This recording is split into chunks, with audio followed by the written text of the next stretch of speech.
નમસ્કાર, મારું નામ મહેન્દ્રભાઈ પટેલ છે। આજે આપણે ધોરણ 9 વિષય વિજ્ઞાન પ્રકરણ નંબર 8 બળ તથા ગતિના નિયમો એમાં ન્યૂટનના ગતિના ત્રીજા નિયમને સમજીએ। ન્યૂટનના ગતિના ત્રીજા નિયમ અનુસાર આઘાત અને પ્રત્યાઘાત સમાન મૂલ્યના તથા પરસ્પર વિરુદ્ધ દિશામાં હોય છે। તો આ નિયમને આપણે એક સાદી પ્રવૃત્તિથી સમજીએ।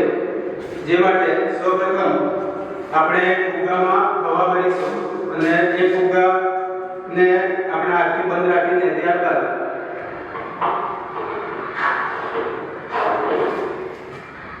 આ રીતે ફુગ્ગો આ સ્ટ્રો સાથે લગાવીએ અને હવા અહીંયા છોડીએ છીએ એટલે કે આપણે હાથ છૂટો મૂકીએ તો શું થાય છે તે જુઓ। તો આ રીતે અહીંયા આગળ જ્યારે આપણે ફુગ્ગામાંથી હવાને છોડી દઈએ છીએ ત્યારે હવા દ્વારા અહીંયા આઘાત બળ ઉત્પન્ન થાય છે અને એના પ્રત્યાઘાતી બળ રૂપે અહીંયા ફુગ્ગો પાછળની તરફ ગતિ કરે છે। તો આ રીતે ન્યૂટનના ગતિના ત્રીજા નિયમનો અનેક જગ્યાએ વ્યવહારમાં ઉપયોગ થાય છે।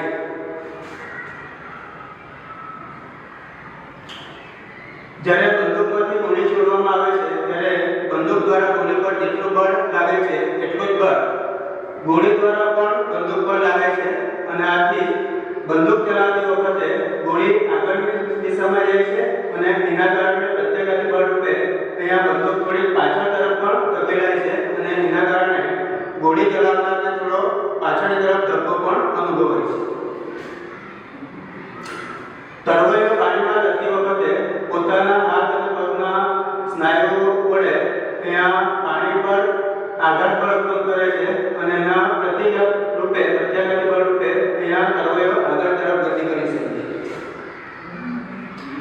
જ્યારે આપણે હોડીમાં બેઠા હોઈએ અને કિનારા પર જ્યારે હોડી પરથી ઉતરવાના હોઈએ ત્યારે થોડું કૂદકો લગાવીને જ્યારે આપણે કિનારા પર હોડીમાંથી ઉતરીએ ત્યારે આપણા કારણે હોડી પર પ્રત્યાઘાતી બળ લાગવાને કારણે હોડી પાછળ તરફ ધકેલાય છે।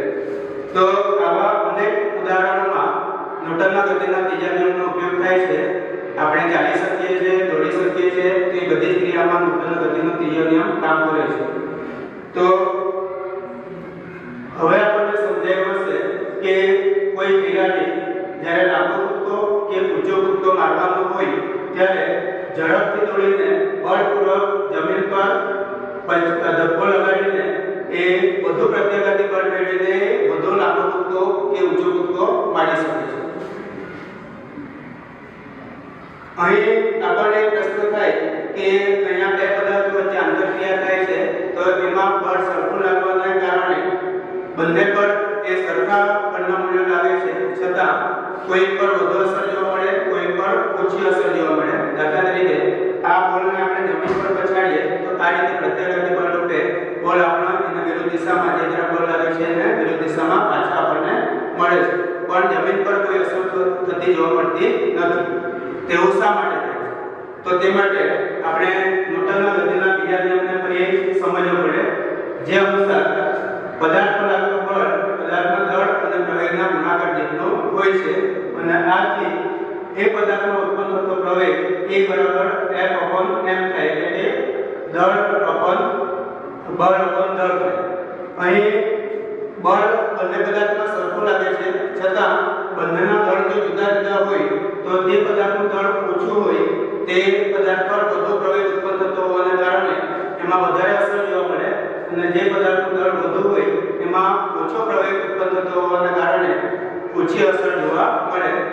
આ ઉદાહરણમાં જમીન અને બળ એમાં જમીનનું દળ બળની સરખામણીએ અનેક ગણો વધારે હોવાને કારણે અહીંયા જમીન પર કોઈ અસર થતી જોવા મળતી નથી જ્યારે બળ પર આપણે પ્રત્યક્ષ અનુભવ અસર જોઈ શકીએ છીએ।